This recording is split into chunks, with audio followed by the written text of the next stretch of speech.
Ahojte, volám sa Marek Suchy a v tomto videu sa pozrieme na niečo špeciálne. V rukách držím obálku, v ktorej je kniha. Táto kniha je taká jedinečná, je špeciálna v tom, že obsahuje v podstate samé fotky a nie je tam veľa textu. Zatiaľ som ju ešte nemal otvorenú, takže neviem úplne presne, ako vyzerá. A tieto fotky sú jedinečné v tom, že možno nemali byť ani nikdy zverejnené, alebo možno mali byť, alebo plánované bolo, že budú len v nejakých súkromných archívoch alebo albumoch. V tejto knihe sú fotografie z rokov 1900 až 1945 a nazýva sa táto kniha Negatívy z popelnice. Už dávnejšie sledujem na Facebooku skupinu, ktorú má na starosti Martin Wagner a ktorý je za týmto celým projektom. Vo fotoknihe sú fotografie, ktoré sú skenované digitálne, buď z negatívu alebo z sklenených negatívnych dosiek. Je to taká doslova, že mravenčia práca. Ja obdivujem Martina, že sa dal na túto cestu, takže poďme sa na to pozrieť, ako táto kniha, čiže fotokniha, vyzerá. Ja ju otváram. Tuto ešte je to všetko zatvorené. Takže otváram. Dobre. Pekne zabalené. Dobre, takže čo nájdeme? Ďakujem. A ja ďakujem. Je to milé, takže je to nejaká fotka. Dobre, to je prvá vec. Kniha je taká ťažšia. Ešte posledný obal. A tu je kniha vo svojej plnej kráse, takže ešte tak vonia novotou, aj keď fotky sú staré. Takže názov knihy je, ešte raz opakujem, Negatívy z popelnice. Je tam niekoľko desiatok, by som povedal, že až stovák fotografií, ktoré asi nemali uvidieť svetlo sveta asi v takom zmysle, že mali byť len pre rodinných príslušníkov a tak ďalej, ale vďaka Martinovi tieto fotografie uvidíte aj vy a verím, že keď sa vám táto kniha zapáči a kúpite si ju ako ja, budete spokojní. Takže vo fotoknihe je, ak sa nemýlim, cez 260 fotografií, sú ručne digitalizované a každá jedna fotografia, to je, by som povedal, že to najdôležitejšie, hovorí príbeh. Opisy, pozrieme sa ďalej, prvá strana je taká mäkšia a je tu toho veľa, takže je to nejaký úvod a je to aj v angličtine, čiže je to dvojazyčné, to je tiež zaujímavé. Takže je tu nejaký úvod, pán Moucha v angličtine.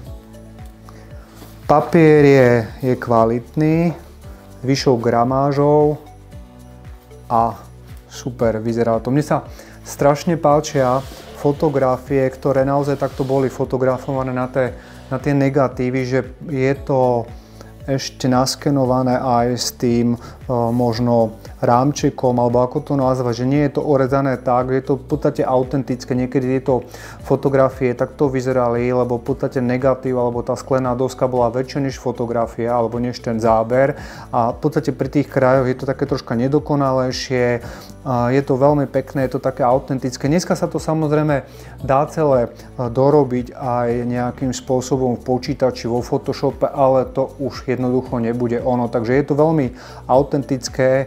Na každej strane máte fotku, niekedy len jedna je. Ja si to takto ešte otočím k sebe, aby som si to viacej vychutnal. Takže ešte raz sa vrátim na začiatok, prvé fotografie a čiže sú to roky 1900 až 1945. Malo by tam byť väčšina fotografií z Čiech, ale určite tam nájdeme fotografie aj zo zahraničia, lebo ľudia, ktorí posielajú Martinovi negatívy na skenovanie, ich, dajme tomu, prarodičia alebo rodina chodili aj po svete, takže sú tam aj fotografie nielen z Bratislavy, nielen z Prahy, ale aj z iných štátov, možno ako Československo ako také. Verím, že tam budú aj z iných krajín fotografie. V popiskoch čo viem na konci, áno, je tu ešte jedna dôležitá vec. Na konci je v podstate ešte jedna časť knihy, ktorá asi bude, tak máme tu určité popisky a ešte číslo zbierky. Autor, respektíve ak sa pán Martin nedozvedel, skadiaľ to je, ale v podstate je tu, pozerám, že ku každej fotografii, ktorá je presne očíslovaná, aj to, kto je, dajme tomu, autor alebo autor neznámy, čiže autor neznámy, zase veľkoformátový negatív, napríklad fotka číslo 192, autor neznámy, čierno-biely negatív 9x12 cm, čiže to už je veľký formát. Veľkoformátové fotografie, ktoré znamená to, že tá fotka sa aj nafotila na také sklo alebo na taký negatív, ktorý mal tie rozmery 9x12. Len pre zaujímavosť, čo možno nevedia, kinofilmové políčko má zhruba 2,5x3,5 cm, takže tieto negatívy samé o sebe sú už v podstate vo veľkosti takých malých fotografií. 9x13 to bol niekedy úplne najbežnejší formát pre tlačené fotografie, takže ja si ešte vychutnám, že si pozriem zo pár fotografií. Fakt to vidno, to sú 20. 30. roky minulého storočia. Tie fotky sú jedinečné v tom, že keď tak na to pozerám z toho technického hľadiska, určite nie sú dokonalé, ale zároveň každá jedna fotka má taký príbeh, ktorý v podstate je už dávno minulý, to je jedna vec, a v tej svojej nedokonalosti a tým, že sú tie fotografie staré v podstate viac ako 80 rokov alebo približne 80 a viacej rokov, dokonca tie najstaršie v tomto z roku 1900 majú 124 rokov, tak je to naozaj jedinečné, že tie ulice, časti miest, v podstate nejaké reštaurácie, tí ľudia samozrejme, že už dávno nežijú, ktorí sú na fotkách, sú tam, dajme tomu teraz máme, je rozbitá tá fotka, alebo ten negatív nebol kompletný, napriek tomu tá fotka, čo fotka, to príbeh, je to za mňa fascinujúce a veľmi ťažko, a tu je fotografia, ktorá je na úvodnej strane, keď dievčatko, je tam troška náklon, takže ako vravím, tie fotografie sú v tej svojej technickej nedokonalosti, ale obsahovo dokonalé. Fotograf, keď urobil fotku, tak jednoducho ani nevedel, čo odfotil poriadne, lebo nebolo isté, že sa to podarí a tak ďalej. Takže za mňa, wow, je to úplne super. Ešte tam do stredu, každá fotka s príbehom. Je to krásne. Niektoré fotografie si pamätám, ak sa nemýlim, že túto si pamätám.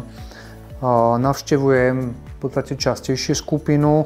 Negatívy z popelnice ma to určite zaujalo hneď od začiatku a mal som takú myšlienku, že ja niečo také budem robiť, len je to veľmi časovo náročné, už len dať potom dokopy túto knihu, samozrejme materiál v tejto knihe a tak ďalej. Presne aj túto fotografiu si pamätám. Viacej fotografií som videl, len vidieť tieto fotografie naživo, už vytlačené a vidieť ich na displeji monitora alebo dajme tomu mobilu, nie je to isté. Proste keď otáčate tie strany, toto je nejaká rómska asi rodinka, kočovná, a keď proste niektoré fotky sú až, by som povedal, takže drastické. Táto fotografia asi možno u zubára. Takže sú to fotografie častokrát zo života ľudí, vojaci sa častokrát objavujú na fotografiách, ako vidím, lebo tieto fotografie sú datované od roku 1900 až po rok 1945 a počas týchto 10 ročí boli dve najväčšie zatiaľ a dúfam, že aj posledné svetové vojny, takže je to tam aj vidno, že časť fotografie s vojenskou tematikou, tuto akurát sa strieľa, fotka troška taká neostrá, je to pohybovou neostrosťou asi fotoaparátu, aj možno nesprávne zaostrené. Takže je tu toho naozaj veľa, je čo pozerať. Ja vám naschválne ukážem tieto fotky správnym smerom, aby vás to možno motivovalo túto fotoknihu si kúpiť a myslím, že stojí za to. Takže za mňa nechal som si túto fotoknihu ako na špeciálne otvorenie takto v mojej skupine a verím, že tak ako sa páčia tieto fotky, ktoré sú jedinečné svojim príbehom, svojim časom, kedy vznikli, tak verím, že sa budú páčiť aj vám a ja vám ďakujem za pozornosť.